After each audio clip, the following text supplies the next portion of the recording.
talking about just around the country for, past couple weeks or so? Around April 25th, things went from a very quiet spring to just the on switch was flipped, and here we are.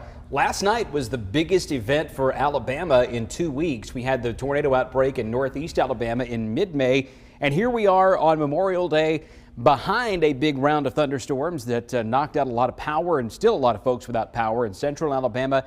And we're back up to 89 degrees with a hazy sky over Birmingham. The heaviest storms hit northeastern Alabama. Here are some of the high points of the rainfall. Nearly 3 inches at Ohatchee, over 2 in Gadsden, Moody, and Argo, over 2 at Highland Lake, over 1 at Holly Pond. Also had over an inch of rain in Jasper.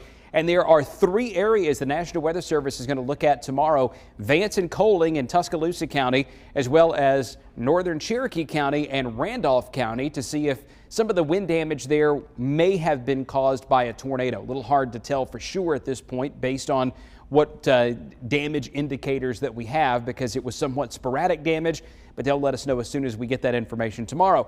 Isolated showers in progress here around Shelby and Talladega, Calhoun, and soon to be into Clay counties, but to the north of Birmingham, we are clear and dry for the rest of this evening. Severe thunderstorms still active in southeast Alabama as well as southern Georgia. Those are moving away. Drier air settles in for tomorrow. So how different is it going to feel? Well, from today to tomorrow, you may notice a little bit of a lack of humidity, but it's tomorrow night into Wednesday morning when the drier air really gives us the most comfort. That's when we'll drop into the 60s early Wednesday morning.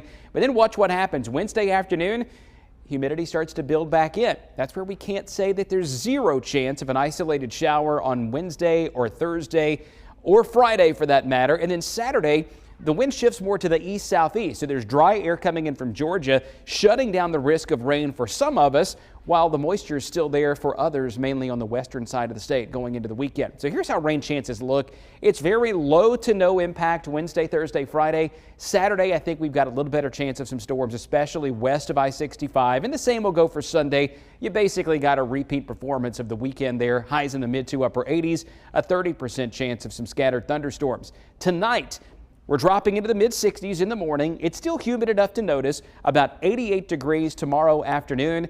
And as far as the high temperature, low temperature contrast goes, not a huge difference from place to place early in the morning, mainly 60s and then upper 80s, maybe a few 90s coming up on Tuesday afternoon. Now, beyond tomorrow, we do have a very limited chance of a shower, and temperatures come down slightly Wednesday and Thursday. Thursday morning should feel pretty nice with a low at 61. The humidity increases again on Friday. That'll set the stage for those scattered storms to reappear coming up over the weekend. Brittany? All right, not much